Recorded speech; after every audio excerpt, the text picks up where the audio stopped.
Alors, merci à tous d'être présents. Donc, aujourd'hui, on reçoit une invitée d'honneur qui m'a vraiment fait le plaisir de venir. J'avais rencontré Martine Venner physiquement à les universités d'été de la Résistance il y a à peu près un mois et demi, et je lui avais indiqué qu'on serait amené à se revoir lors d'une émission. C'est donc chose faite. Donc, Martine Venner, je ne la présente plus, députée de la majorité La République En Marche entre 2017 et 2022, députée du Bas-Rhin, et qui n'a pas été reconduite dans son mandat pour cette nouvelle législature. Quoi qu'il en soit, c'était une des rares, voire presque la seule députée qui s'était opposée à la politique sanitaire du gouvernement, et elle a eu le mérite et l'honneur de rappeler que les libertés fondamentales n'étaient pas des variables d'ajustement. Aujourd'hui, c'est justement ce qui fait qu'elle est poursuivie devant le Conseil de discipline, puisque Martine Venner, outre le fait qu'elle est députée, elle est également médecin psychiatre. Et donc aujourd'hui, on va essayer de comprendre un petit peu ce qui s'est passé. Est-ce qu'ils essaient de tuer le soldat Venner? C'est la question à laquelle on va essayer de répondre aujourd'hui. Merci à tous d'être présents et d'être nombreux. Partagez ce live, c'est important. Il faut faire entendre des voix dissidentes et dissonantes. Il est important qu'on ait différents sons de cloche.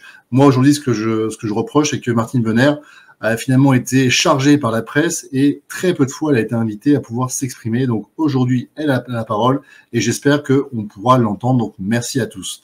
Et sans plus attendre, on accueille Martine Venner. Bonsoir, bonsoir David. Merci pour cette invitation. Merci beaucoup. Ah, merci à toi. Voilà. Une toute petite rectification d'emblée. Oui. Dans la présentation, en fait, tu as dit que j'étais députée LAREM entre 2017 et 2022. Oui. Alors, j'étais députée de 2017 à 2022, mais à l'AREM, ça s'est arrêté en 2020, puisque j'en ai été… Oui, exact. Et que j'ai démissionné de La République En Marche. Et ensuite, on va retenir que j'étais non inscrite, en effet, donc députée non inscrite à l'Assemblée nationale. Ben merci de cette précision, parce qu'effectivement, c'est vrai, à partir de 2020, tu es devenu le vilain petit canard en raison de tes positions. C'est justement de ça dont on va parler.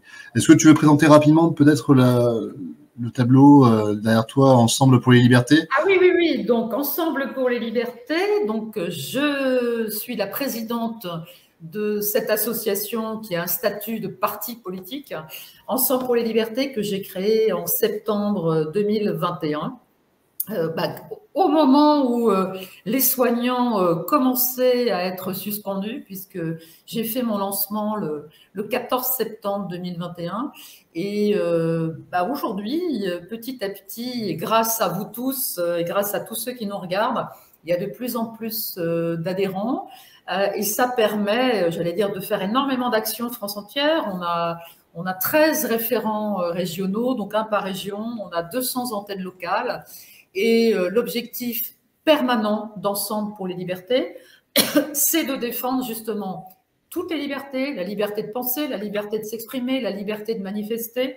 Et on a vu à quel point, depuis 2020, toutes ces lois liberticides ont réduit à peau de chagrin nos libertés. Puis on sait que quand on perd des petits bouts de liberté, on n'est pas prêt de les retrouver. Donc ça, c'est une bataille. C'est ce qu'on appelle l'effet cliqué. C'est l'effet cliqué. On réduit une liberté et en fait, elle ne revient jamais à sa taille initiale. Effectivement. Exactement. Donc, merci de me donner l'occasion de dire à tout le monde, si vous ne voulez pas adhérer, ce que je peux comprendre, parce que parfois on me dit oui, mais c'est un parti politique, on n'a jamais fait partie d'un parti politique. Oui, mais vous pouvez soutenir sans adhérer. Alors en ce moment, on a un tout petit bug sur notre plateforme, donc on ne peut pas trop soutenir par carte bancaire, mais ça va être réglé, là, je pense, la semaine prochaine. Mais sinon, vous pouvez envoyer votre bulletin d'adhésion et envoyer votre soutien. Ça sera vraiment, vraiment, vraiment bienvenu. Voilà, merci. Et je crois que tu m'avais dit que c'était un parti politique parce que toi, en tant que député, tu ne pouvais pas faire une association. C'est ça, exactement. Exactement, parce que voyons à quel point il y a un vrai dysfonctionnement aujourd'hui des groupes politiques et des partis politiques. Je me suis souvent exprimée en disant que tout ce dysfonctionnement était justement dû à cette logique de parti. et le parti qui impose la pensée unique, le vote unique, etc. Et moi, je m'étais dit, mais je ne veux pas du tout créer un parti, je veux créer une simple association. Et en effet, je me suis confrontée à la dure réalité juridique et en étant en lien avec la Commission nationale, on m'a dit non, mais vous êtes député et en tant que parlementaire, si vous créez et si vous présidez une association, ça sera un parti politique. Voilà, donc raison pour laquelle Ensemble pour les libertés est un parti politique. Mais au fond, maintenant, j'en suis fière parce qu'on peut faire de la politique tout à fait autrement. Et la belle politique, c'est participer à la vie de la cité, sur son territoire, tout près de chez soi. C'est vrai que les partenariats avec les élus locaux, je pense ont vraiment un intérêt à se développer. Et c'est à partir des territoires de proximité que les citoyens vont pouvoir de nouveau s'investir de plus en plus, comprendre comment ça fonctionne.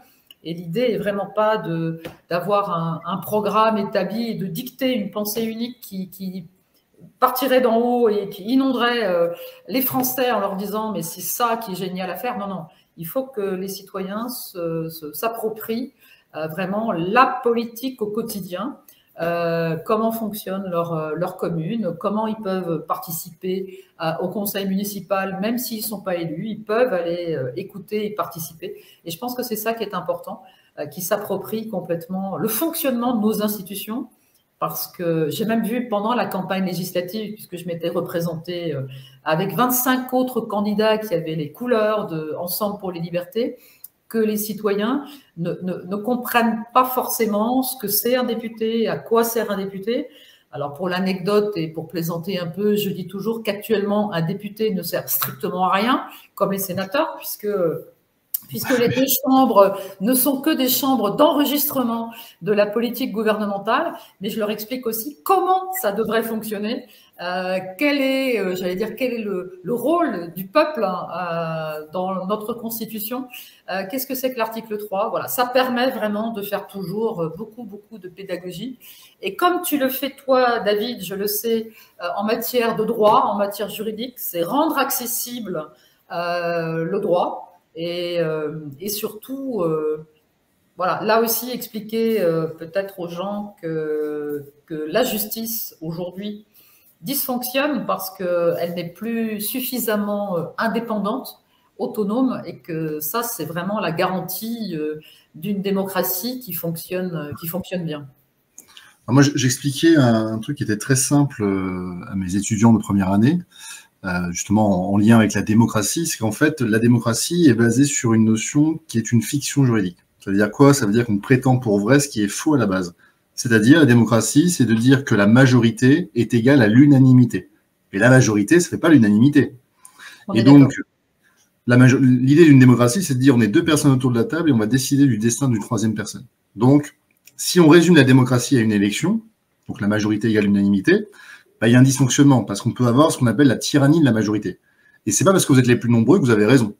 La preuve, pendant très longtemps, on a pensé que la Terre était plate. Donc, c'est la démonstration que le système, s'il se résume à l'élection, c'est imparfait. Et donc, Pierre Rosanvallon nous dit que pour qu'il y ait une démocratie, en fait, il faut qu'il y ait des contre-pouvoirs. Il faut qu'il y ait d'autres garanties. Et notamment, la saisine du Conseil constitutionnel, c'est de dire, oui, peut-être que vous avez été la majorité à voter une loi, mais cette loi, elle doit quand même respecter un certain nombre de règles qui lui sont supérieurs. Tout à fait. Et donc, l'objectif du Conseil constitutionnel, notamment, c'est de dire, eh bien, c'est pas parce que vous êtes les plus nombreux que vous avez forcément raison. Alors après, on va pouvoir discuter, et peut-être qu'on en parlera, que le Conseil constitutionnel, aujourd'hui, oui, c'est un outil qui a été dévoyé. Pourquoi? Parce que c'est du copinage, c'est du pantouflage, c'est du recasage de copains politiques qui viennent finir leur carrière. Donc, nécessairement, ça a perdu de son prestige et de sa prestance. Mais c'est vrai que c'est important de retenir que la démocratie ne peut pas se résumer uniquement à l'élection. Et ça, malheureusement, en fait, oui, il y a une méconnaissance vraiment dramatique de la population française et des citoyens en général sur le bon fonctionnement de leurs institutions. Et c'est vrai, tu as parfaitement raison d'évoquer le Conseil constitutionnel. Moi, j'ai essayé Alors, quand j'étais non inscrite, c'était très compliqué de faire un recours devant le Conseil constitutionnel à plusieurs députés, parce que les députés ne voulaient surtout pas… au moins 60, donc Voilà, ne voulait surtout pas co-signer avec Martine Vonner. Donc, j'ai fait plusieurs fois ce qu'on appelle une porte étroite. Alors, j'ai découvert, parce que n'étant pas juriste et ni avocate, je ne savais pas au départ ce que c'était, mais pour apporter des éléments pour éclairer, en effet, le Conseil constitutionnel. Mais bon, on a vu à quel point toutes les lois, en effet, privatives de liberté ont été malheureusement validées par le Conseil constitutionnel. Voilà, depuis 2020, ça a été cette marche en avant sans contre-pouvoir réel. Sans contre-pouvoir, effectivement. Bon, après, j'espère quand même qu'à un moment donné, il y aura ce qu'on appelle des revirements de jurisprudence, c'est-à-dire que oui, on revient sur ce qu'on a dit, on reconnaît qu'on s'est trompé, heureusement, ça existe. On verra ce que l'avenir nous réserve. Moi, je pense que le meilleur est devant nous, mais après, c'est peut-être mon optimisme un peu déraisonné qui prend le dessus.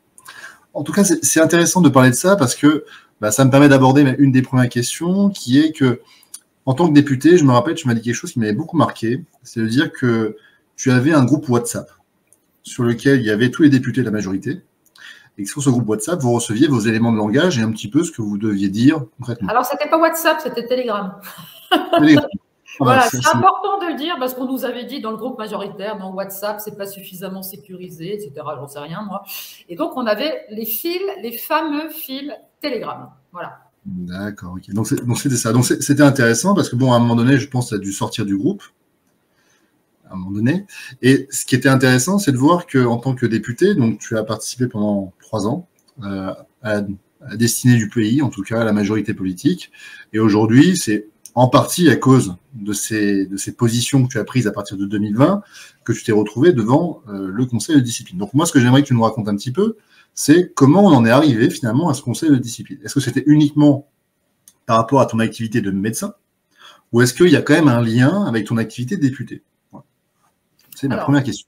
Voilà, la réponse, il y a plein de choses à raconter, mais déjà dire que on se souvient de la demande du président Emmanuel Macron que les députés nouvellement élus venant de la fameuse société civile ne soient pas complètement hors sol et gardent une petite activité de leur ancien travail. Donc, il y en a plein qui ont complètement arrêté, etc. Il y en a plein qui ont gardé quasiment une activité à temps plein dans leur quotidien. Donc, je ne sais pas trop comment ils faisaient pour être parlementaires, mais et en fait, moi, j'ai gardé une micro-activité pendant mon mandat d'élu.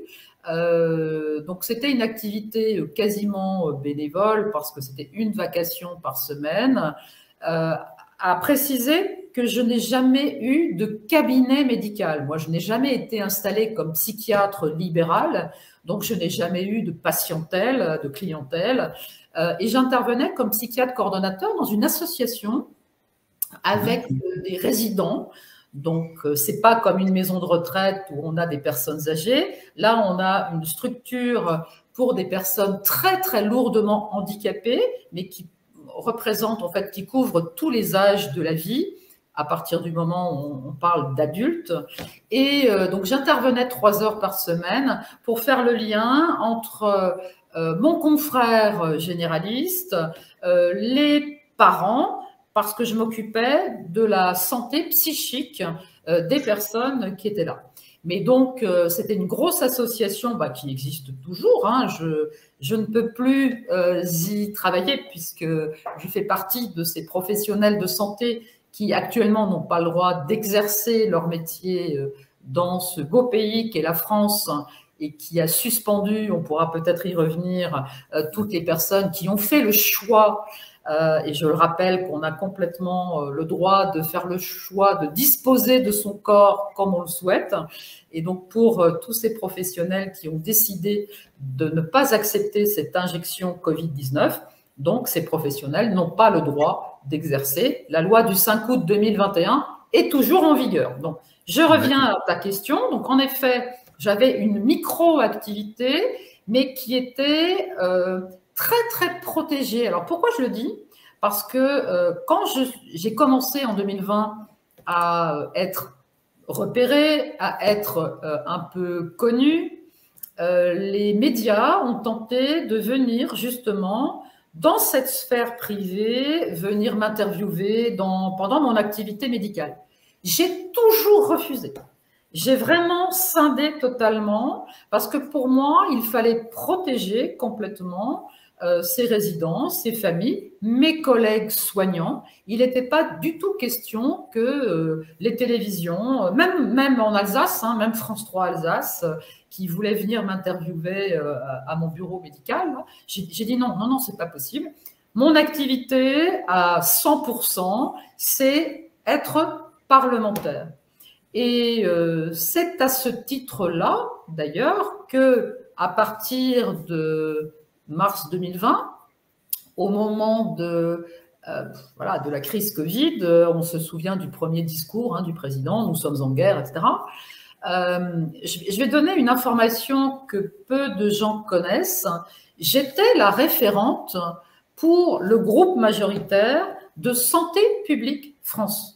Donc, les institutions qui travaillent avec notamment le ministère de la Santé, donc la Haute Autorité de Santé, l'Agence nationale de sécurité du médicament, l'Académie de médecine, etc., toutes ces structures ont un parlementaire référent qui fait le lien avec l'Assemblée nationale et souvent le lien surtout avec la Commission des affaires sociales, en tout cas en ce qui me concerne, c'était ça.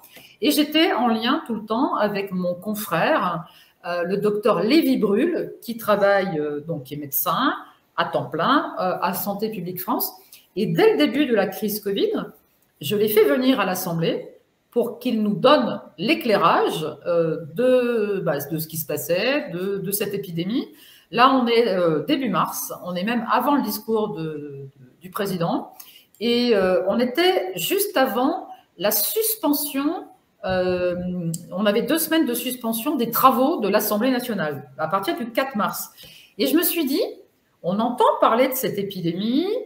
Agnès Buzyn, la ministre, a l'air de dire que, au fond, c'est pas si grave que ça, qu'on va tout gérer, mais quand même, il se passe des trucs en Chine. Donc, j'ai demandé à ce confrère de venir avant que chaque député reparte dans sa circonscription, France entière. Je me suis dit, s'ils ont des questions de leurs concitoyens, ils vont peut-être venir les voir dans leur permanence, ils vont pouvoir répondre aux questions par rapport à cette épidémie. Et donc, le 4 mars au matin, j'ai fait une grande réunion.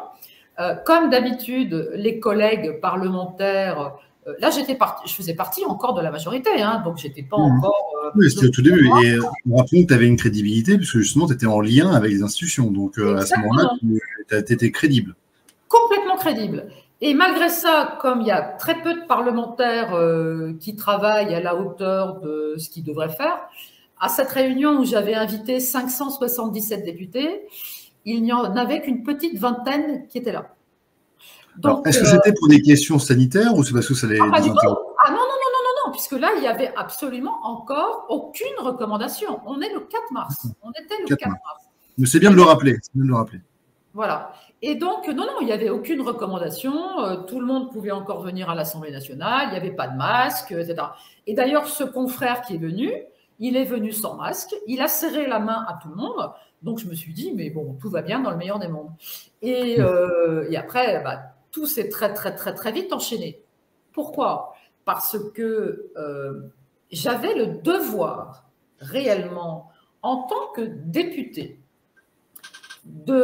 d'essayer de comprendre ce qui se passait, d'essayer de rendre le débat possible à l'Assemblée nationale. C'est-à-dire que nous, parlementaires, déjà, une des premières missions, c'est de contrôler l'action du gouvernement, parce que le parlementaire, il est là pour ça, mais aussi, il porte la parole, il est le simple représentant du peuple à l'Assemblée nationale. Donc là, très rapidement, quand c'était concomitamment au premier discours, il y a eu ce confinement strict généralisé. Donc là, on est dans quelque chose d'assez surréaliste et beaucoup de Français ne comprenaient pas forcément ce qui se passait. Au début, même moi, enfin, c'est là qu'on s'est dit, mais au fond, peut-être que ça va être une épidémie avec une mortalité comme Ebola, 30%. Il faut rappeler aussi que je fais partie de la réserve sanitaire en tant que psychiatre. Donc, je me suis dit, mais voilà, il faut vraiment avoir le maximum d'informations. Et moi, je me suis rapprochée très vite, au-delà de Santé publique France, de mes confrères alsaciens, généralistes alsaciens, parce que, j'aime toujours à le rappeler, au fond, le Covid, qu'on n'appelait pas encore Covid, avait commencé en août-septembre 2019 en Alsace. Il y avait en effet des patients qui étaient très très malades, qui avaient des pneumopathies, qui avaient des bronchites qu'on appelle des bronchites atypiques, des pneumopathies atypiques. Mais les médecins qui avaient encore le droit, pardon, à ce moment-là de voir leurs patients, ou en tout cas plutôt les patients avaient le droit de sortir de chez eux à ce moment-là et d'aller consulter, les patients étaient soignés, ils avaient un antibiotique. Quand c'était trop fort, ils avaient 2 antibiotiques, ils avaient parfois un peu d'oxygène, mais personne ne mourait et personne n'allait à l'hôpital. Donc moi, j'avais cette notion-là, donc je me suis rapprochée de mes confrères du CHU, notamment le doyen de la faculté de médecine et qui est chef de service au CHU, non pas de maladies infectieuses, mais de médecine physique, réadaptation, de rhumato, et il s'occupe de tous les patients qui ont des polyarthrites rhumatoïdes. Je ne vais pas rentrer dans les détails, mais simplement pour dire qu'il s'occupe de patients qui, depuis 10 ans, prenaient de la fameuse hydroxychloroquine. Parce que certaines maladies rhumatismales, comme la polyarthrite rhumatoïde, la spondylarthrite ankylosante pour les plus connues, sont soignées notamment avec du plaquenil, donc de l'hydroxychloroquine. Et je me suis très vite rapprochée de lui et je lui dis, mais au fond, est-ce que tes patients qui prennent ce médicament pour autre chose, est-ce que tes patients tombent malades? Est-ce que tes patients font le Covid? Et rapidement, il m'a dit, non, pas du tout. Et en effet, ce médicament a l'air de protéger. Donc, voyons très concrètement, c'était pas n'importe qui, un médecin chef de service, doyen de la faculté de médecine et président de tous les doyens de France. Donc, je me suis dit, il sait quand même ce qu'il raconte, il connaît ses patients, il est capable de me dire si oui ou non il tombe malade. Et la réponse était non. Donc là, je me suis dit, il se passe quand même quelque chose. Concrètement, sur le terrain, on a des médecins qui soignent et manifestement, le Covid les patients qui ont le Covid peuvent bénéficier d'un traitement ambulatoire précoce qui, en plus, a l'air de marcher plutôt bien. Et à l'Assemblée, on nous dit, mais il n'y a rien qui marche, il n'y a rien du tout. Il y a la stratégie du restez chez vous, n'allez pas voir votre médecin, prenez du Doliprane. On se souvient tous, hein, on l'entendait, on le voyait à la télé, on l'entendait à la radio, enfin c'était absolument incroyable. Et pour un médecin, même si je suis psychiatre et si je ne suis pas ni généraliste ni infectiologue, c'est du jamais vu, c'était du jamais vu. Et pendant voilà, tout le temps où je me suis battue à l'Assemblée, l'idée n'était pas j'allais dire, de contrecarrer forcément tout ce qui était dit et tout ce qui était fait, mais je voulais absolument qu'il y ait un débat, parce que, encore une fois, c'est notre rôle, qu'il y ait un débat. Et aujourd'hui… Ce débat, tu as pu l'avoir ou pas? Ben non, le débat, j'ai jamais vraiment pu l'avoir parce que immédiatement, quand je tentais de dire qu'on pouvait peut-être faire autrement, ben, on me coupait le micro, on m'insultait, on m'injuriait, on me menaçait. Ça a été extrêmement violent. Mais voilà, ça j'ai tenu bon parce que pour moi, c'était tellement important de pouvoir essayer de faire bouger les choses dans l'hémicycle et à l'extérieur, parce que j'ai participé à pas mal de réunions, j'ai pris la parole dans l'espace public en tant que parlementaire, puisque j'avais toujours mon écharpe. Et je rappelle aussi que nous sommes élus dans une circonscription sur un territoire, mais nous sommes des élus de la nation.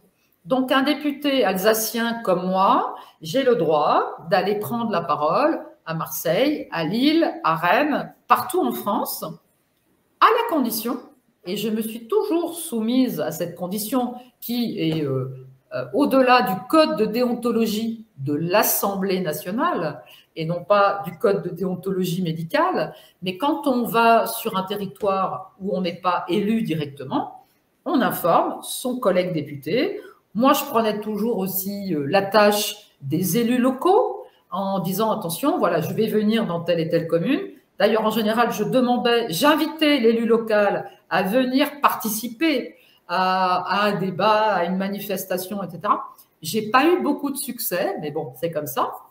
En tous les cas, le bureau de l'Assemblée nationale ne m'a jamais reproché quoi que ce soit dans ma conduite en tant que parlementaire. Et quel que soit, encore une fois, j'insiste, parce que ce n'était pas le docteur Vonner avec son écharpe qui prenait la parole, c'était à partir du moment où on a les couleurs de la République et qu'on porte son écharpe et qu'on est député, on est député 24 heures sur 24. On est député même la nuit. Donc, et je le dis en plaisantant, mais quand on sort de l'Assemblée nationale à 1 heure du matin ou à 2 heures du matin, ça m'est arrivé de croiser des gens et de discuter en pleine nuit dans Paris. Donc, on est député 24 heures sur 24. Et aujourd'hui, enfin, c'est pas aujourd'hui, j'ai été convoquée donc le 4 novembre devant la chambre disciplinaire de l'ordre régional Grand Est. Donc, elle se situe à Nancy. À partir de quand tu as su que tu allais être convoqué? Oui, c'est au niveau du Grand Est, la chambre disciplinaire. À quel moment tu as su que tu étais convoqué? Tu l'as su Alors, là? en fait, il y a 2 parties demanderesses qui ont porté plainte contre moi à partir, alors je ne sais plus maintenant si c'était janvier ou février 2021. Donc on voit le temps long quand même. Alors on n'est pas dans une justice avec des tribunaux judiciaires, mais l'ordre en fait a été assez précautionneux parce que les 2 parties demanderesses sont d'abord le collectif qui s'appelle ou qui se fait appeler No Fake Med. D'accord. Donc, c'est un collectif, il y a des médecins, il y a des personnes qui ne sont pas du tout médecins, il y a des kinés, il y a des dentistes, il y a des pharmaciens, il y a même des non-professionnels de santé. Et ce collectif No Fake Med n'est pas un syndicat, il ne représente qu'eux-mêmes. Et c'est quoi? C'est une association? C'est juste un collectif? Alors, au début, alors justement, très bonne question, parce qu'au début, ce n'était qu'un simple collectif. Et donc, il n'avait aucune légitimité déjà à porter plainte contre la un petit point là-dessus, parce qu'effectivement, pour ceux qui nous regardent, en fait, si vous portez une plainte, en tout cas, si vous êtes parti à une procédure et que vous portez plainte, il faut que vous ayez ce qu'on appelle la personnalité juridique. Ça veut dire que quand vous êtes une personne physique, vous avez une personnalité juridique, mais quand vous êtes un collectif, il n'y a pas de personnalité juridique. C'est-à-dire qu'il n'y a pas une personne qui peut porter plainte. Quand vous faites une association, là, effectivement, il y a une personnalité juridique qui est distincte des membres qui la composent et qui, elle, peut engager une action en justice, peut avoir un compte bancaire, par exemple, et peut initier un certain nombre d'actions. Donc, c'est important d'avoir effectivement une personnalité juridique. Et là, ce n'était pas le cas. Je te redonne la parole. Alors là, ce n'était pas le cas du tout. Donc, on leur a fait comprendre que ce n'était pas possible. Mais comme ils avaient un os à ronger qui s'appelle Martine Vonner, ils ne voulaient pas lâcher. Donc, ils ont créé une association. Juste pour moi. Donc, à quel moment ils l'ont créé? Après ou avant Alors, ils ont créé une association, ils ont redéposé une plainte. Une autre plainte. Voilà, avec la même chose dedans. Mais ils se sont, en fait, ils ont créé une personnalité morale, en effet, pour pouvoir déposer une plainte. Et la plainte, elle est assez... enfin, j'aurais dit comique si c'était en d'autres lieux et en d'autres termes. Mais en fait, ils m'ont reproché... notamment de communiquer sur les réseaux sociaux, notamment d'avoir un compte Twitter, et ils estiment que mon compte Twitter est un compte de médecin et pas un compte de député. Donc, il y a une petite confusion d'égalité, en fait. Hein. Voilà, exactement. Et donc en fait, déjà, c'est très simple. Avant d'être élu, je n'étais jamais sur les réseaux sociaux, je n'avais pas de compte Twitter, j'avais même pas de compte Facebook personnel, donc j'ai tout créé pour que la députée puisse faire savoir aux citoyens qui l'ont élue son activité. Parce que c'est important de pouvoir communiquer avec, le peuple français pour expliquer nos actions, etc. Donc je confirme pour ceux qui nous regardent que tu as créé ton compte en juin 2017. Tout à fait. Et que c'était... Alors maintenant, l'intitulé est quelque peu changé parce que mon compte Twitter est le compte de la présidente d'Ensemble pour les libertés, puisque je ne suis plus élue.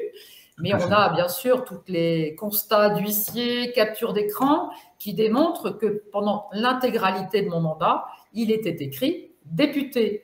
Par contre, j'avais écrit que j'étais médecin psychiatre, ce qui est complètement normal. J'avais aussi écrit que j'étais membre de l'Assemblée parlementaire française auprès du Conseil de l'Europe, et que j'étais membre de l'UIP, qui est en fait une union interparlementaire où on fait des actions avec des parlementaires d'autres pays à l'international. Voilà. Donc, comme sur mon compte Twitter, j'ai notamment relayé des informations émanant de revues scientifiques, des informations émanant du collectif Laissons les médecins prescrire, auquel j'appartenais. Mais quand on est député, on peut appartenir à n'importe quel collectif, à n'importe quelle association. Donc voilà, à ce titre-là, j'ai souvent relayé des informations qui étaient produites par le collectif. Et donc, c'est NoFakeMed qui prétend faire la chasse à tout ce qui n'est pas médecine allopathique. Donc, médecine allopathique, c'est quand on ne fait que donner des médicaments ou des vaccins. Et donc, ils se vantent sur leur site internet, les personnes peuvent aller voir, d'avoir permis, grâce à leur action, le déremboursement de l'homéopathie. Ils se sont amusés aussi à faire, ça m'a extrêmement choqué, ils ont défini des critères de classement des universités françaises. Et il se trouve que celle de Strasbourg arrive en premier, mais le premier, c'est le plus mauvais élève, parce que l'université de Strasbourg fait encore des cours d'anthropologie médicale, fait encore des cours d'homéopathie, d'acupuncture, et ces personnes s'arrogent le droit de dire que c'est de la mauvaise médecine. Mais je ne sais pas sur quel argument scientifique. Ce qui est dommage, effectivement, parce qu'on sait qu'il y a différentes médecines et qu'en fait, c'est aussi culturel et qu'en France, on a une médecine qui est culturelle, que dans d'autres pays, il y a d'autres médecines. Et de classer les médecines, c'est finalement faire preuve d'une subjectivité qui est un peu arrogante.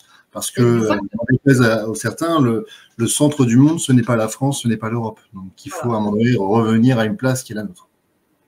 Et donc il y a ça. Donc, ils ont déposé une plainte en estimant que le docteur Vonner avait donné sur des réseaux sociaux des protocoles de soins qui n'étaient pas les bons. Hein. Et il m'a été reproché aussi, on se souvient, et en tant que psychiatre, j'ai été extrêmement sensibilisée à la question du port du masque en permanence. Et un collectif de parents était venu trouver à ma permanence parlementaire la députée que je suis pour me dire: est-ce que vous pouvez nous aider? On aimerait recréer l'environnement d'une classe. On aimerait que nos enfants, nos propres enfants, comme ils sont obligés de porter le masque, on aimerait faire ça peut-être un mercredi et mesurer l'oxygène dans le sang. Et là, dans la plainte, je découvre que j'aurais mis à disposition mon cabinet médical. Alors déjà, je reprécise que j'ai jamais eu de cabinet médical de ma vie, que j'aurais fait des expériences moi-même sur des enfants masqués et que je leur ai même fait des tests sanguins. Tellement ridicule, des tests sanguins moi-même sur ces enfants, ces pauvres enfants qui auraient porté le masque et on aurait fait des expériences. Donc, j'ai bien expliqué que j'avais, du fait de mon mandat, la connaissance de comment leur trouver un local pour qu'ils puissent se réunir, que moi, je n'ai fait qu'accueillir les parents et voir à la fin si tout allait bien, que les parents étaient avec leurs enfants dans cette pièce, qu'il y avait 2 médecins présents, qu'il y avait une professeure des écoles présente, qu'il y avait un huissier qui était présent et qui a bien sûr absolument noté tout ce qui s'est passé, et que la mesure d'oxymétrie s'est faite avec un simple appareil, un oxymètre qu'on met au bout du doigt, et que bien sûr ces enfants n'ont absolument pas été traumatisés, etc. C'est l'opération oxymètre qui avait été d'ailleurs initiée par mon confrère Brusa. Exactement, président de Réaction 19. Voilà. Donc ça c'est pour le collectif FakeMed, qui a raconté vraiment beaucoup de mensonges à mon sujet. Et concernant l'autre personne, on peut savoir. Voilà. Alors, l'autre partie demanderesse, c'est le Conseil national de l'ordre des médecins, qui est à la chasse, en tout cas, ou pourchasse toutes les personnes qui ont participé au film Hold Up. Tu en faisais partie? J'en faisais partie. Pierre Barnerias, le réalisateur, était venu à l'Assemblée nationale pour me demander si j'étais d'accord d'être interviewée. Et en effet, j'ai été interviewée une journée. Alors, le film était fait. En fait, on ne savait pas du tout, moi je ne savais pas du tout qui participait au film, quelles étaient les personnes qui étaient interviewées, et je ne savais pas du tout, c'était la liberté complètement du réalisateur, du producteur, etc., de faire le montage qu'il voulait. Donc, je ne savais pas qui était interviewé dans le film avant moi et qui était interviewé après moi. Mais qu'importe, de toute façon... Tu regrettes ou pas pas du tout. Ah non, parce que... je regrette absolument pas, parce que dans ce film, les propos d'ailleurs ont été très clairement notés. Je commence par dire « nous, les députés ». Donc, c'est bien la parlementaire qui est dans ce film. Et d'ailleurs, tout le dialogue qui avait été, qui figure dans le DUP, c'est quand je parle justement de mes relations très conflictuelles avec Olivier Véran, avec le ministre, et que je parle des pressions que je subis, je parle des menaces, des insultes, et tout ça peut être retrouvé complètement en plus sur toutes les vidéos de l'Assemblée nationale, puisque tout cela est parfaitement public et que je n'ai rien inventé. Voilà. Donc, et là, pareil, on dit, mais c'est le docteur Vonner qui participait au film. Ben non, c'est clairement dit, c'est vu, ça a été noté. Voilà, et donc c'est... en fait, on aurait pu, puisque Maître Brusa et mon avocat, on aurait pu faire peut-être, mais on n'a pas voulu prendre cette voie-là, on aurait pu décider de ne pas se rendre devant la juridiction ordinale. On aurait pu démontrer dans les mémoires que un député n'a pas besoin d'être, j'allais dire, convoqué devant une juridiction qui n'a pas forcément la légitimité, en tout cas, de juger les actes d'un parlementaire. Mais en fait, on a souhaité... Soulever l'incompétence, finalement, de la chambre disciplinaire. C'était ça. Exactement, tout à fait. Et en fait, on a souhaité y aller parce que, bon, d'abord, moi, j'ai absolument rien à me reprocher. Je n'ai jamais enfreint le code de déontologie médicale, puisqu'au fond, quand on passe devant la chambre disciplinaire, c'est ça qu'il faut comprendre, c'est qu'on nous reproche de ne pas avoir respecté le code de déontologie. Et c'est vrai que les échanges, comment ça s'est passé? Il y a un magistrat complètement indépendant de la juridiction ordinale, un magistrat qui vient des tribunaux administratifs, et il y a... qui est le président de la juridiction. Donc ça veut dire que c'est lui qui va orienter quand même un peu le débat. Tout à fait, qui préside la juridiction. Et il y a 4 médecins qui étaient présents. Un médecin qui a rapporté toute l'affaire, parce qu'il y a quand même eu pendant plus d'un an, il y a eu des échanges de mémoire. Il y a eu 5 échanges de mémoire avec le collectif No Fake Men. À chaque fois, ils faisaient traîner. Il n'y avait pas de pièces supplémentaires, il n'y avait strictement rien supplémentaire, mais c'était une façon, quelque part, de traîner, peut-être, jusqu'à ce que je ne sois plus parlementaire. C'était peut-être ça l'idée. C'était peut-être de se dire, mais on la convoquera quand on n'aura plus d'immunité parlementaire. Or, tout ce qui m'est reproché, c'est de toute façon pendant que j'étais parlementaire. Donc, la logique ne tient pas. Et il y a eu 4 échanges de mémoire avec le Conseil national de l'ordre. Et donc, il y a un médecin rapporteur qui a expliqué tout ça. Et ensuite, les avocats ont pu, d'abord, les avocats des 2 parties demanderesses ont plaidé. Et ensuite, Maître Brusa a plaidé pour défendre, en fait, pour parler, en effet, de mon activité parlementaire, de la députée, c'est bien ce qu'il a mis en avant. Et ensuite, le président a donné la parole aux médecins en leur proposant de poser des questions, mais il n'y avait pas de questions supplémentaires. Ils avaient pris beaucoup de notes. Et ensuite, le président m'a proposé de prendre la parole. Et donc, j'ai en effet pu parler moi-même pendant 5-6 minutes. À la fin, ça a quand même duré, tout ça, ça a duré plus de 3 heures, ça a duré 3 heures et demie. Est-ce qu'il y avait beaucoup de monde dans la salle? Comment vous étiez? C'est assez feutré, si je puis dire. Il y avait énormément de monde à l'extérieur et je tiens encore à remercier.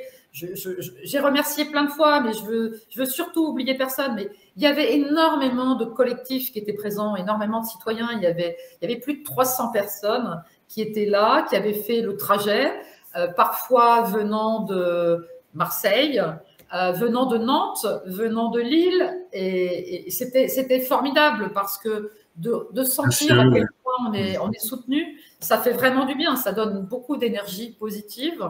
Donc il y avait beaucoup de monde à l'extérieur et il y avait, en fait, comme les partis adverses, personne n'était là pour les soutenir. Donc en fait, ils ont fait rentrer une dizaine de personnes. Donc il y avait quelques. Tu as pu voir un peu les visages des personnes qui se cachaient derrière le No Fake Made? Ah, j'ai vu en fait, il y avait un seul confrère qui était là. Il y avait un médecin qui était là. J'avais presque mal au cœur pour lui parce qu'en fait, il se sentait manifestement pas à l'aise et je le comprends. Parce que c'était lui qui portait tout seul cette attaque contre moi. Il voyait en effet tous les soutiens. Voilà, on avait l'impression qu'il avait envie de rentrer dans un trou de souris. Et bon, voilà. Et donc, un avocat, ils n'étaient pas représentés? Si, il y avait un avocat. Il y avait un avocat, je me souviens plus de son nom. Il venait de Lille et c'était lui qui plaidait pour le collectif No Fake Men. Et d'ailleurs, le médecin qui était là n'a rien dit. Il n'a pas pris la parole du tout. Il n'a pas du tout exposé quoi que ce soit. Et et le Conseil national de l'ordre était représenté par un avocat également, qui était le même avocat, je crois, que celui qui avait plaidé contre Péronne. D'accord, ok.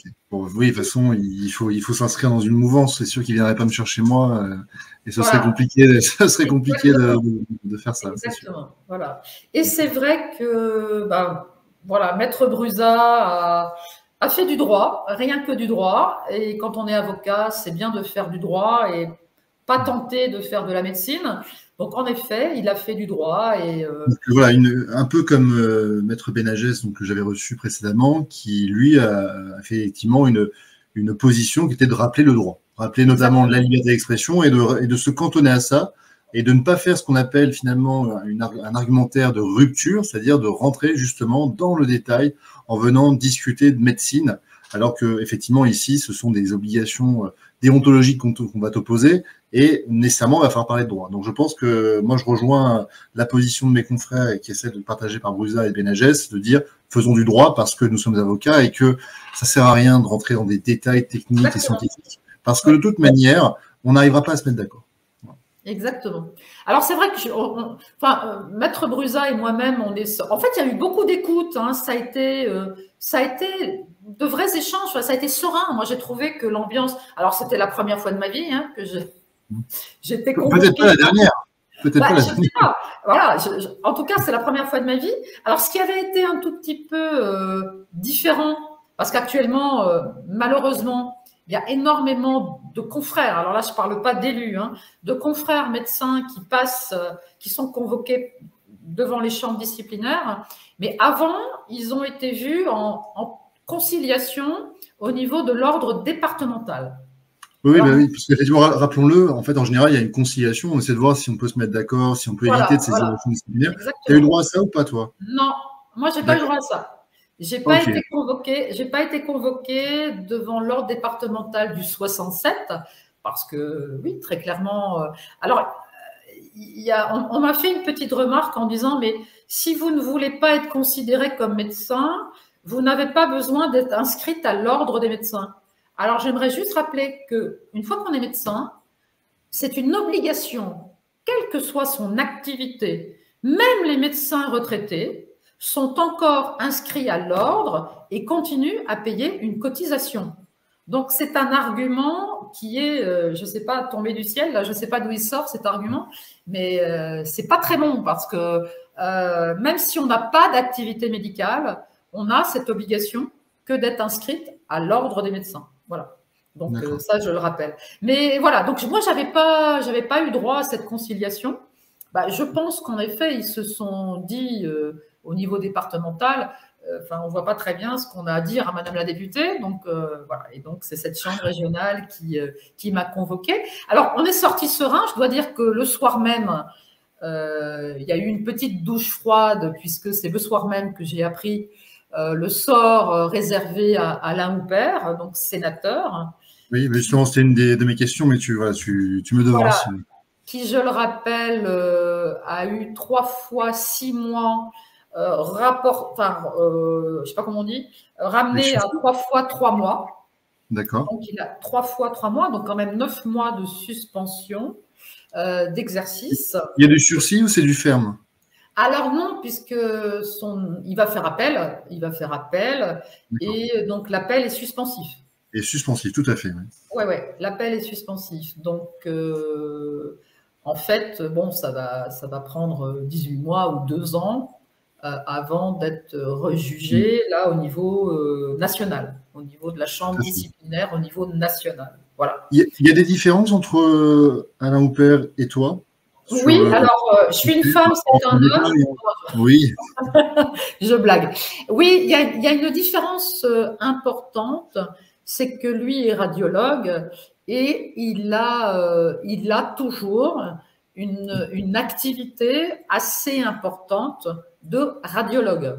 Donc, il est sénateur, mais il a une grosse activité de radiologue.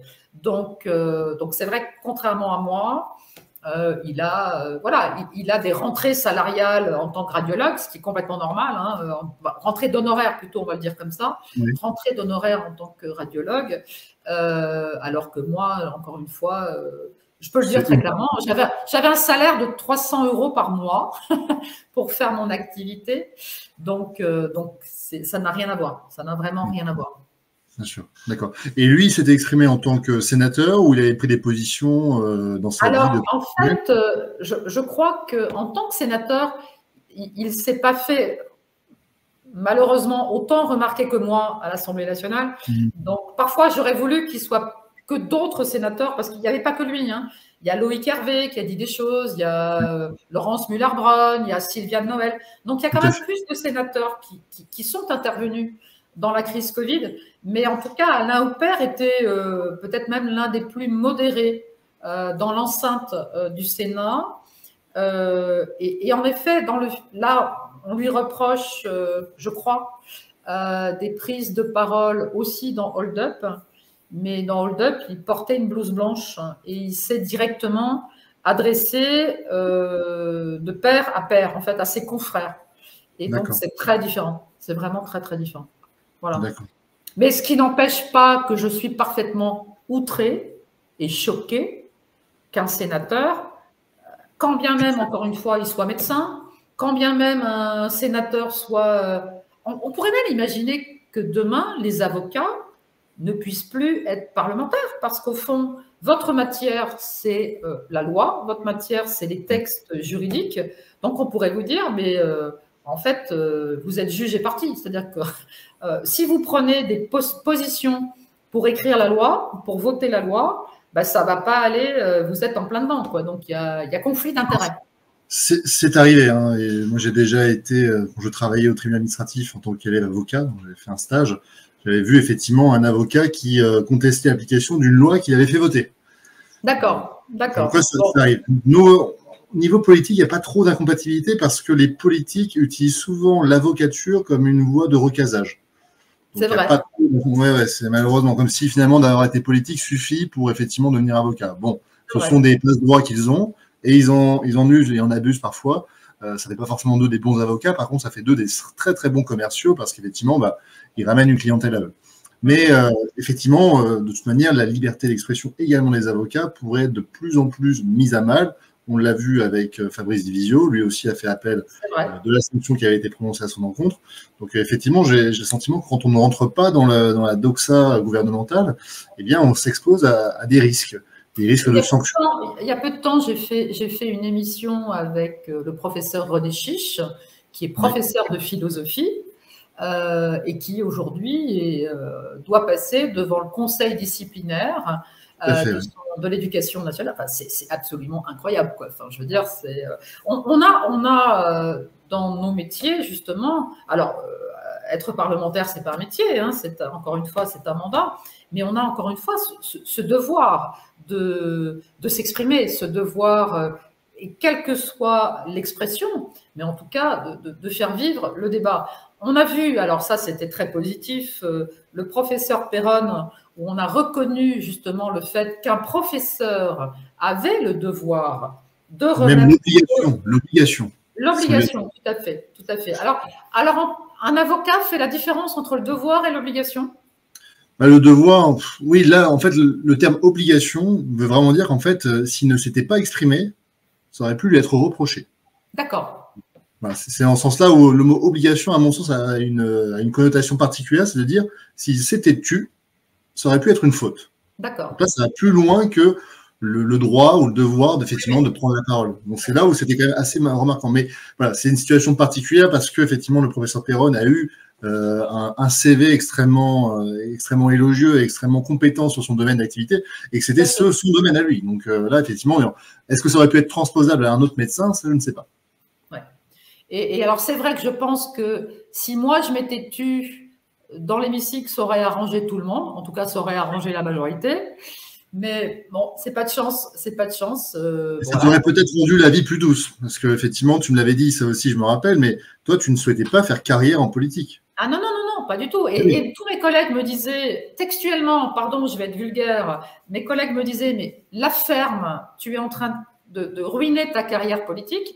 Et moi, je leur disais, mais je suis pas là pour faire carrière. Moi, je suis là pour faire mon mandat pleinement, pour défendre non pas mes idées, mais pour porter la parole de tas de gens qui ne peuvent pas s'exprimer. Et si moi, je ne porte pas cette parole, bien sûr, je suis en phase avec ces citoyens-là, mais il faut que tous les citoyens puissent être représentés dans l'hémicycle, qui n'est autre que la maison du peuple. Je le rappelle, parce que combien de fois le ministre s'est absolument très, très mal comporté. Alors, il y a eu vis-à-vis d'autres députés, et c'est vrai que régulièrement vis-à-vis de moi, mais au-delà de moi, il se comportait très mal vis-à-vis du peuple, parce que certes, je suis élu et c'est moi qui étais en première ligne, mais au fond, moi, je représente le peuple. Et c'est ça que le ministre n'a pas non plus compris, parce qu'il avait des comportements qui étaient profondément honteux dans l'émission. Et irrespectueux, effectivement irrespectueux. Tout à fait. Alors, il y avait une petite question, et après, on passera un petit peu, j'ai d'autres questions pour toi. Il y avait dans les commentaires, parce que je lis un peu les commentaires en même temps, on demandait pourquoi le sénateur Hooper a pris 3 fois 3 mois. En fait, il y avait 3 procédures contre lui, c'est ça? Alors, je ne sais pas le détail. J'imagine qu'il y avait 3 plaintes. Ouais. Il me semble que ça devait être ça. Donc, moi, j'en ai retenu qu'une, c'était son apparition dans Hold Up, et je ne sais pas pour les autres. Je n'ai pas plus de détails que ça. D'accord. De toute façon, on n'est pas effectivement dans le dossier. J'avais proposé au sénateur Hooper un jour de venir sur l'émission. Peut-être qu'un jour, il répondra positivement. Pour l'instant, ce n'est pas le cas, mais je serais ravi en tout cas de comprendre un peu ce qui s'est passé, parce que je trouve que pour un député comme pour un sénateur, le fait qu'on puisse vous poursuivre disciplinairement en raison notamment de votre activité de député et de sénateur, c'est relativement inquiétant, parce que si des députés et des sénateurs n'ont plus une très grande marge de manœuvre en matière de liberté d'expression, si vous ne pouvez plus vous exprimer, quelle est celle qui reste aux citoyens? Alors que, rappelons-le, les sénateurs, les députés, y compris les avocats, ont une liberté d'expression qui est renforcée en raison de leur rôle. Tout à fait. Alors, pour la petite anecdote, j'ai eu beaucoup de plaisir. Alors, pour une fois, je dois le dire, j'ai eu beaucoup de plaisir à écouter Olivier Véran, je crois que c'était avant-hier, qui, en tant que porte-parole du gouvernement, a pris la défense de ce député de France Insoumise qui a été malmené dans une émission avec Cyril Hanouna, par Cyril Hanouna. Et donc là, Olivier Véran avait l'air particulièrement choqué, et il redisait très clairement qu'un député, quel que soit l'endroit où il s'exprime, même en dehors de l'Assemblée nationale, il a le droit de dire tout ce qu'il veut, comme il veut, même si on n'est pas d'accord avec lui, il doit être respecté. Donc, j'ai un peu pensé à moi et je me suis dit, merci Monsieur Véran.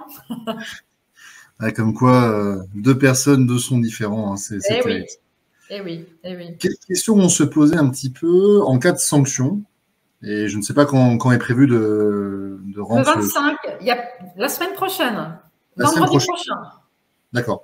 Si éventuellement il y avait une sanction, ce que je n'espère pas forcément, qu'est-ce que tu ferais? Appel, bien sûr. Bien sûr. Appel. Ah oui, je vais faire appel. Quand bien même il n'y aurait peut-être qu'un simple avertissement, je ferai appel. Je ne vois pas à quel titre j'aurais un avertissement, un blâme ou même une interdiction d'exercer quelconque.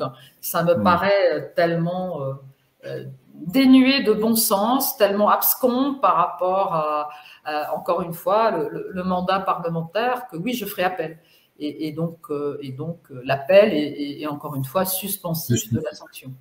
Tout à fait. Finalement, par rapport à tout ça, qu'est-ce que tu penses qu'il reste de la liberté d'expression des députés, et surtout des députés qui n'appartiennent pas à la majorité? Parce que pour le coup, entre 2020 et 2022, tu ne faisais plus partie de la majorité. Oui, alors pas grand-chose. Alors je regarde de temps en temps ce qui se passe actuellement dans l'hémicycle. Hein. Je n'y suis plus, donc, mais je m'y intéresse bien sûr toujours. Mais c'est un grand cirque.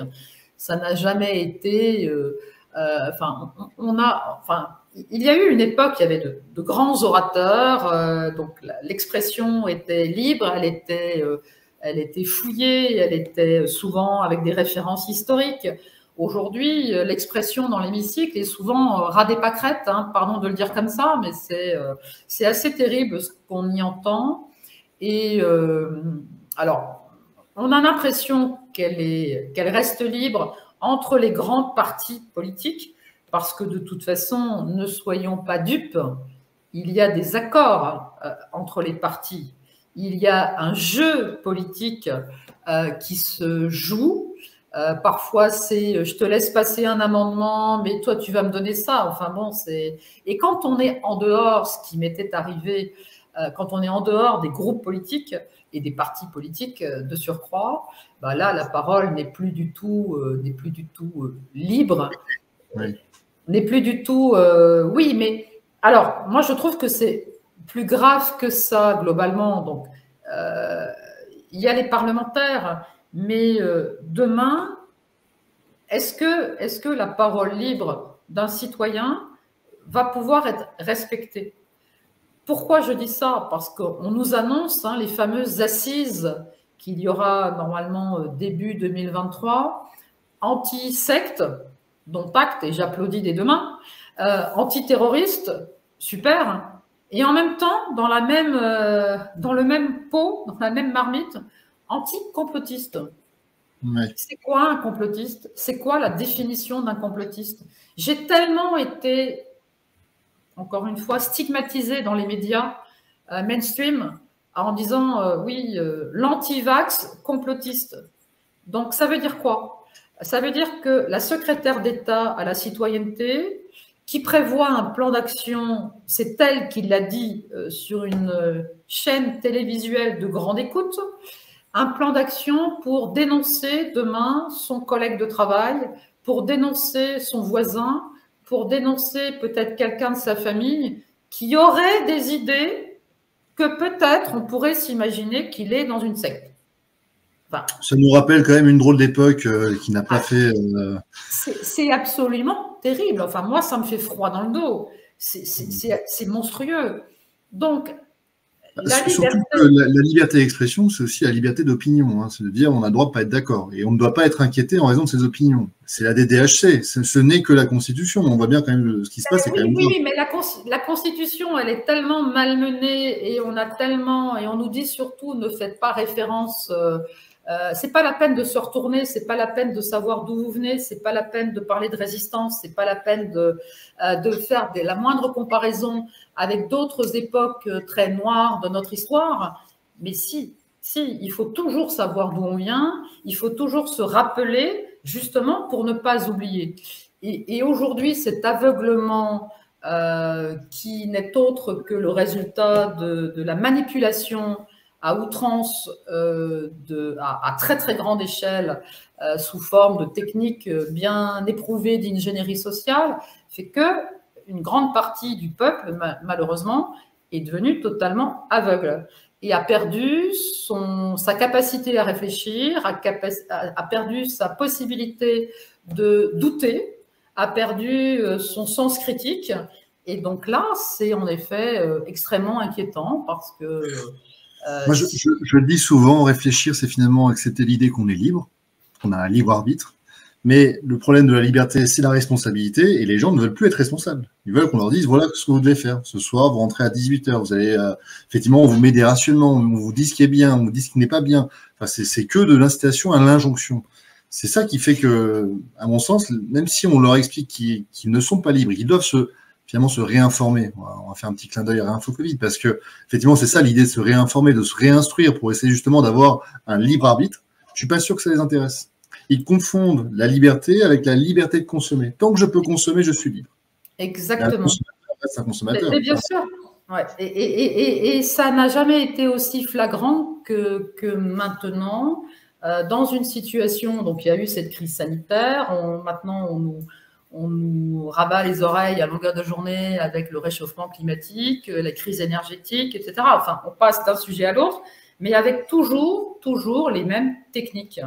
C'est vous allez obéir, vous allez avoir le pass carbone, hein, on va oublier le pass sanitaire. C'est justement une des questions qui a été posée, donc je te la poserai tout à l'heure, mais oui, effectivement, on sait très bien que ce pass quelque chose, c'est de l'ingénierie sociale, et bien entendu qu'après avoir déployé autant d'efforts pour instaurer cette nouvelle technologie qui vise à déterminer quels sont tes droits, à quel moment, à quel endroit, on se doute bien que ça va pouvoir être dupliqué à l'infini. Et on en parlera. Tout à fait. Et qu'est-ce qui nous vient encore réellement de notre État qui, normalement, devrait être protecteur? On voit aujourd'hui moi, je qualifie ça de dérive avec toutes ces directives qui nous viennent de l'Union européenne, et notamment en matière de santé, avec une ingérence de l'OMS et avec le fait qu'il y a une vraie… clairement, le ministre de la Santé n'a plus grand-chose à dire ni à décider, puisque tout est décidé en matière de plan de santé publique, etc., au niveau de l'Union européenne. Donc, c'est profondément inquiétant. Comment est-ce que tu vois l'avenir, toi? Alors, moi, en début d'émission, tu as parlé de ton optimisme. Je suis profondément optimiste. Alors, l'optimisme ne nous rend pas aveugles. Donc, on voit très bien ce qui se passe et on est peut-être plus attentif que beaucoup d'autres. Mais je suis sûre… je vais dire une phrase où on peut cacher beaucoup de choses derrière, mais le mal ne gagne jamais. Et je pense que, quelle que soit l'histoire, qu'elle soit à Hollywood ou qu'elle soit dans la vraie vie, le bien finit toujours par l'emporter. Donc, j'ai confiance dans le peuple français. Là, je crois que demain, on fête les 4 ans des Gilets jaunes. Je trouve ça génial. Moi, en tant que parlementaire, j'avais été très attentive à l'action des Gilets jaunes. Voilà, j'avais été sur les ronds-points pour discuter avec eux, pour comprendre ce qui se passait. Bon, on voyait bien ce qui se passait avec l'augmentation des prix, etc. Et j'avais fait des réunions avec des Gilets jaunes. J'avais interpellé le président en disant « Attention, monsieur le président, il se passe vraiment des choses graves en France. » sur les territoires, il faut être attentif. Et il m'avait dit, mais non, ça va être l'hiver, ils vont avoir froid, ils vont rentrer chez eux. J'ai retenu cette phrase, ça m'a énervé. Voilà. Demain, c'est les 4 ans. Voilà. Donc oui, il y a en fait de plus en plus de monde en France, là je vais me limiter à la France, qui rejoignent nos rangs. Quand je dis nos rangs, c'est ceux qui pensent que la stratégie Covid, on aurait pu faire différemment. Ceux qui se disent que cette injection Covid, c'est vraiment pas la bonne solution, et on le sait aujourd'hui, c'est même la direction de Pfizer qui l'a très clairement dit, que ce vaccin, de toute façon, il ne protège pas. Donc le tous vaccinés, tous protégés est totalement faux. Et là, de plus en plus de gens comprennent, grossissent les rangs des tout premiers résistants qui étaient dans la rue à manifester, à dire on n'est pas d'accord. Et même si, voilà, ils ne sont pas forcément eux dans la rue, mais j'ai beaucoup d'espoir dans le peuple français. Et je pense que, voilà, je pense qu'à un moment, le peuple français va être capable de dire stop à tout ça. Ah, j'espère aussi. Et du coup, une petite question dans la question. Comment toi, tu vois l'avenir pour les soignants suspendus? Tu sais que j'ai fait une vidéo hier sur la question de la convocation dans les commissariats et dans les gendarmeries pour les soignants suspendus, parce qu'on leur reprocherait notamment d'avoir fait du travail dissimulé. Moi, je trouve ça inquiétant. Je sais que tu trouves également ça inquiétant, mais comment tu vois l'avenir pour eux? Qu'est-ce qu'on peut leur dire? C'est pas inquiétant, c'est totalement révoltant. Donc, non seulement ces gens ont été mis au banc de la société, n'ont plus aucun droit parce qu'ils n'ont pas de salaire, leur contrat de travail, là on ne sait pas trop, hein, ils n'ont pas démissionné, c'est suspendu comme le mot l'indique. Ils n'ont plus le droit à rien. Certains, j'en connais beaucoup en Alsace, puisqu'il y a une grosse solidarité, mais il y a eu des couples suspendus en même temps, donc sans aucun salaire depuis septembre 2021. Il faut le répéter, le répéter. Et en plus, on leur fait un procès d'intention en les convoquant et en leur disant « Non mais attendez, sans doute, vous êtes tellement, je ne sais pas quoi, vous n'avez pas voulu obéir à l'État, donc c'est qu'en plus, vous devez faire du travail dissimulé. » Mais est-ce que notre pays, c'est toujours la France, ou est-ce qu'il s'est passé un truc là qu'on n'a pas compris?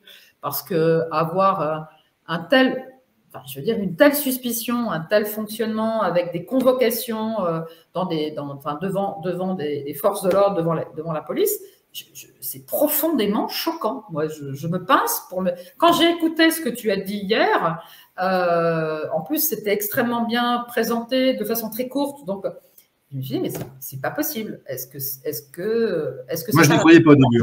Je n'y croyais pas. Je te l'ai dit, je te l'ai un peu sceptique. C'est tellement dingue. Alors, moi, je suis inquiète quand même parce que j'ai l'impression que le président Macron en fait une affaire personnelle de ces professionnels suspendus, parce que tous les pays de la planète ont réintégré les suspendus. Alors, où sont en passe de le faire? Il ne restait plus que la Grèce et la France sur le continent européen. La Grèce a promis de réintégrer d'ici Noël tous les suspendus. Donc, c'est incroyable. Il n'y a plus qu'en France. Bon, toi, tu es psychiatre, donc je pense que tu pourrais nous expliquer pourquoi, psychiatriquement parlant, on ne peut pas revenir en arrière pour eux. Alors là, il nous faut carrément 1 heure de plus d'émission. Mais ce qui est terrible, c'est que… Alors, on a très bien vu qu'il y avait l'ingénierie McKinsey. Ouais. McKinsey a eu énormément d'argent de nos impôts, hein, parce que c'est quand même nos impôts. Le budget de l'État, c'est nos impôts, pour faire cette stratégie. Donc aujourd'hui, on a une dissonance cognitive totale entre un hôpital public. Il n'est même plus en train de s'effondrer. Ça y est, il est déjà totalement moribond, cet hôpital public. Avec des soignants qui, eux, ont le droit d'exercer parce qu'ils ont été contraints, parce qu'il y en a plein qui ont été quand même, avec la mort dans l'âme, se faire vacciner. Donc, ils ont fait... Donc, mais eux, ils sont épuisés. Ils n'en peuvent plus. Ils ne sont pas suffisamment nombreux. Leurs collègues n'ont pas le droit de revenir, ils ne peuvent pas prendre de congés. Donc, l'hôpital public est en train de mourir. Et à côté de ça, on a, alors, est-ce que c'est 20 000, est-ce que c'est 50 000? En tout cas, on a une quantité non négligeable de personnes qui ne sont pas malades, qui ne sont pas injectées Covid, mais on sait très bien aujourd'hui que comme ça ne protège pas de la transmission à quelqu'un d'autre, donc dont acte, ils ne sont pas dangereux, ils peuvent aller travailler sans... Oui, c'est vrai que scientifiquement parlant, aujourd'hui, on a du mal à comprendre ce qui pourrait empêcher l'intégration. Donc, il n'y a aucune logique, sauf... Parce qu'en plus, le gouvernement continue à mentir quand même en disant « mais ce sont les soignants eux-mêmes qui ne veulent pas les voir revenir ». C'est totalement faux parce que dans tous les hôpitaux… Il doit y en avoir, mais j'ai du mal à croire que ce soit la majorité. Oui, il y a des cons partout, il doit y en avoir. On est d'accord, mais il y a plein de vidéos partout qui disent non, au contraire, on n'en peut plus, laissez-les revenir, laissez-les revenir. Donc, alors, est-ce que, en effet, ce groupe témoin, parce qu'au fond, les soignants qui n'ont pas été injectés sont un groupe témoin et sont capables, juste parce qu'ils existent, d'être la preuve vivante que le gouvernement s'est trompé, parce que, ils n'ont pas été malades, ils ne sont pas morts à l'hôpital, ils sont toujours bien en forme, ils demandent d'aller soigner. Eux sont des personnels qui ont une vocation véritable du soin, dans la bienveillance. Donc, ils sont quelque part les témoins. Moi, je pense que c'est l'hôpital qui ne les mérite pas. C'est mon sentiment. C'est encore autre chose. C'est encore autre chose. Mais les patients les méritent. Les patients les méritent. Les patients qui attendent aujourd'hui parfois 24 heures. Enfin, on a vu quand même qu'il y a une personne qui est décédée dernièrement dans un hôpital parce qu'on l'avait tellement oubliée qu'elle n'avait pas eu ni à boire ni à manger et qu'elle est décédée, cette personne. Rien que pour un cas comme ça, il faudrait réintégrer tous les soignants. C'est inadmissible ce qui se passe. On voit maintenant cette épidémie de bronchiolite avec des services de pédiatrie qui sont totalement exsangues et qui n'arrivent plus à prendre en charge tous ces petits enfants. C'est monstrueux. Enfin, quand on pense qu'il y a encore quelques années, le monde entier regardait l'offre de soins en France, regardait la santé en France, parce qu'on était le top one de tout le monde en qualité des soins. Et là, je ne sais même pas à quel niveau on est, mais c'est tellement dramatique, c'est terrible. Donc, quoi dire? Je suis profondément choquée parce que j'ai écouté les échanges en commission des affaires sociales et le rapporteur de la majorité, qui est un médecin qui s'appelle le docteur Alauzet, et qui a osé dire que c'était dangereux de réintégrer les soignants. Alors, je ne sais pas quelles sont ces sources scientifiques, mais c'est dramatique en 2022 de continuer à dire autant de mensonges.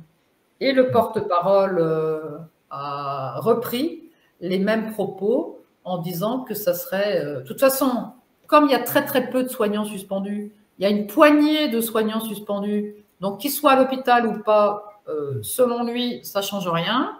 Et en plus, c'est dangereux de les réintégrer.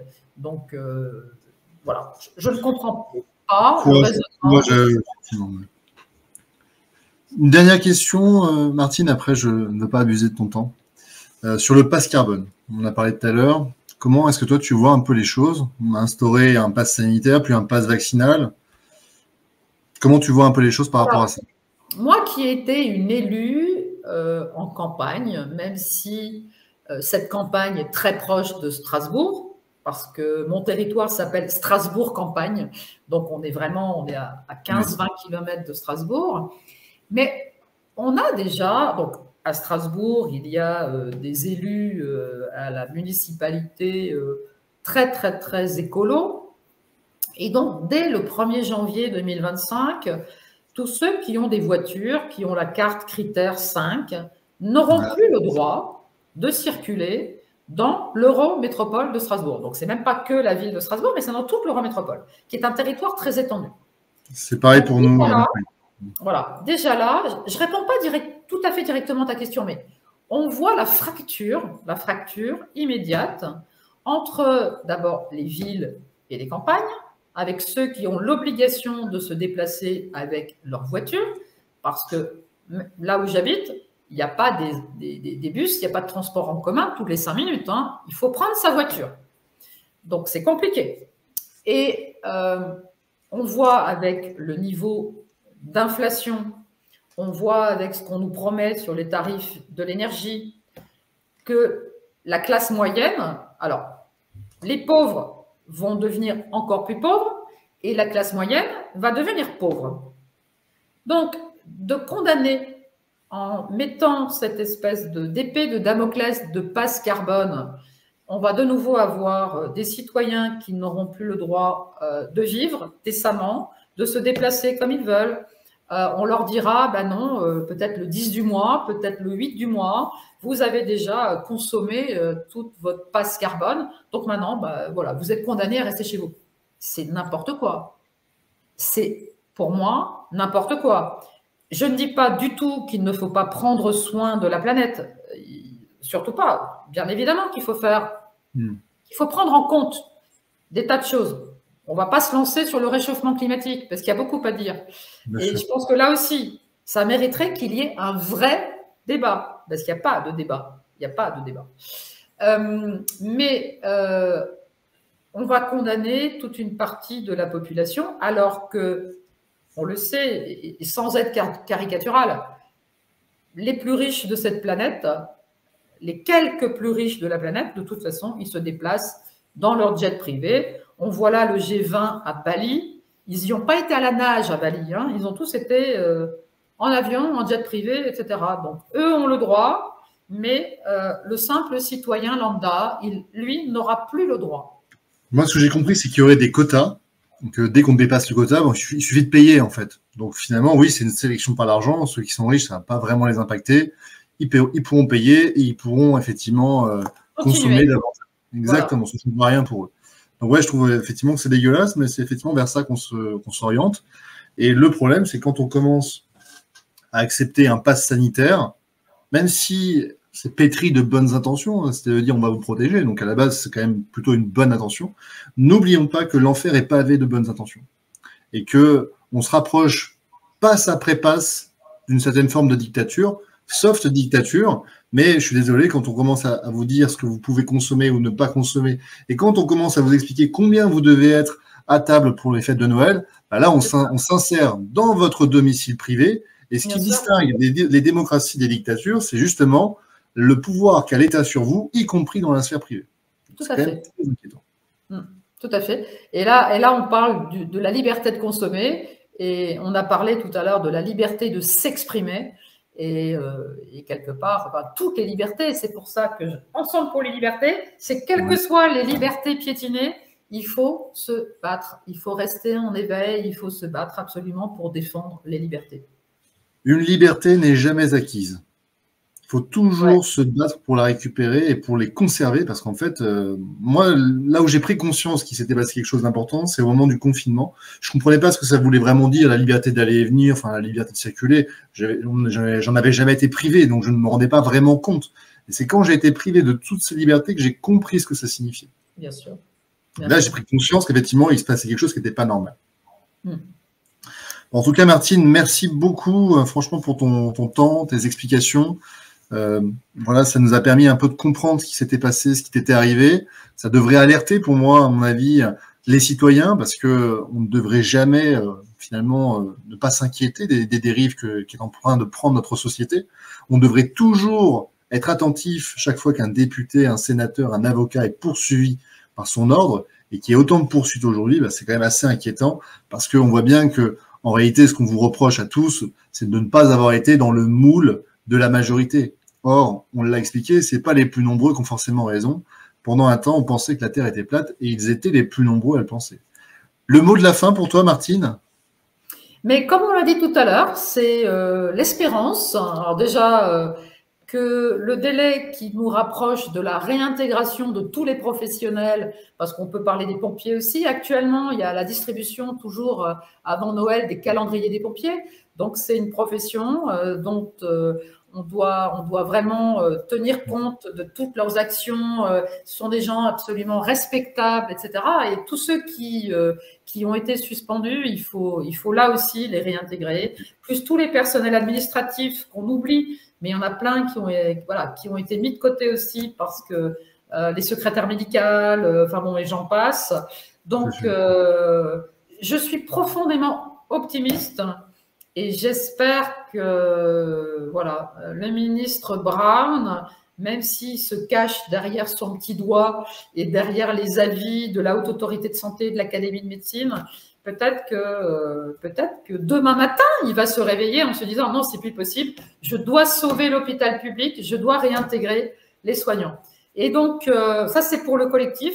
Et puis, j'espère que le 25, je serai… voilà.